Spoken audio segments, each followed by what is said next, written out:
मुंबई में ज़रूर चिंताएं बहुत ज़्यादा हैं, दिल्ली से ज़्यादा चिंताएं हैं। वुहान के करीब पहुंच चुका है, चीन के वुहान के करीब है और शायद 1 या 2 दिन में मुंबई क्रॉस भी कर जाएगा तब जब केस होंगे। और यहाँ पर मुंबई में डिप्टी कमिश्नर थे शिरीष दीक्षित, वाटर डिपार्टमेंट में उनकी मृत्यु हो गई है। वो कोविड पॉजिटिव थे और उनकी घर में ही मौत हुई।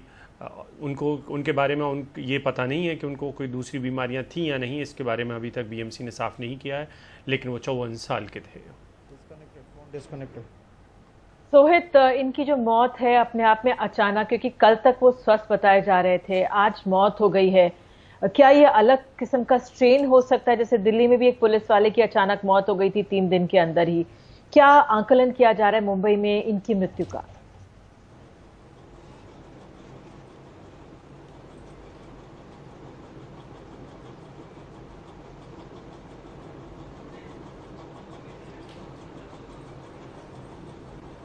सोहित, अगर आप मुझे सुन सकते हैं, जो अचानक ये मौत हुई है, कल तक स्वस्थ बताए जा रहे थे डिप्टी कमिश्नर, दिल्ली में भी आपको याद होगा 3 दिन के अंदर ही एक युवा पुलिस वाले की मौत हो गई थी।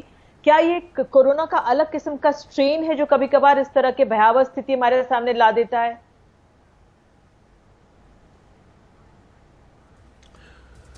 तो शिरीष दीक्षित की मौत हो गई है।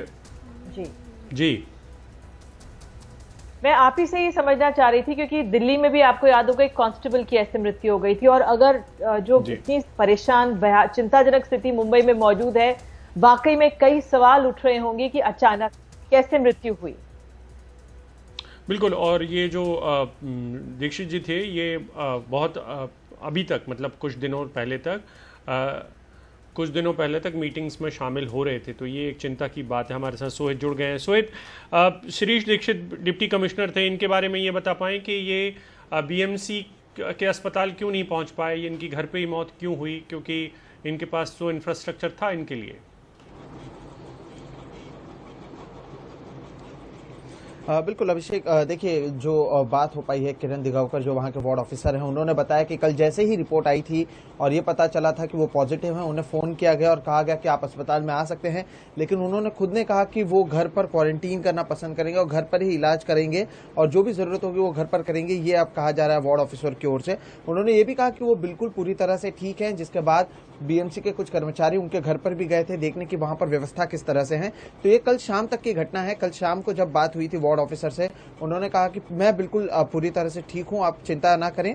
और परसों तक वो जरूर काम पर गए हुए थे और लगातार जो है वो आप बात कर ले, जो बीएमसी हेडक्वार्टर्स है मुंबई में सीएसटी पर, वहां पर भी जाते थे और जो वर्ली में उनका ऑफिस है वाटर डिपार्टमेंट का, दोनों जगह पर उनका जाना रहता था। और उन्होंने खुद ने ये कहा कि मैं पूरी तरह से स्वस्थ हूं, लेकिन कल मध्यरात्रि में उनकी मौत हो गई। अब सायन अस्पताल से जब पूरा रिपोर्ट आएगा तब पता चल पाएगा कि आखिर क्या वजह रही। लेकिन ये जरूर है कि वो कोरोना पॉजिटिव हैं। एनएससी और नेस्को में जो जंबो फैसिलिटी अभी बनी हुई है कोरोना के लिए, उसमें भी इनका काफी बड़ा रोल माना जा रहा है। 54 वर्ष के ये थे, लेकिन ये चिंता की बात है। और ये एक बड़े अधिकारी हैं जिनकी मृत्यु हुई है, कोरोना पॉजिटिव है वो।